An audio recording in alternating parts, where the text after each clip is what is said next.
mustafid. Jadi ulama-ulama dulu kalau kita susah belajar makna Al-Quran dibuat dalam bahasa Melayu. Bahasa Melayu, Puan. Kalau ini bahasa Arab masih. Ini kumpulan syair-syair Hamzah Pansuri. Antara Hamzah Pansuri dengan Syekh Nuruddin Araniri berselisih paham. Dan dua-duanya pernah menjadi mufti di Kerajaan Aceh.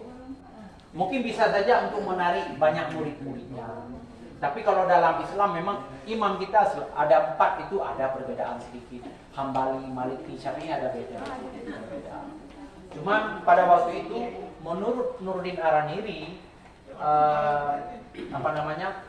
kepada Hamzah Pansuri ini menurut versi Nuruddin Araniri berselisih paham ya apa istilahnya pengikut-pengikut ini tidak dianggap sesat.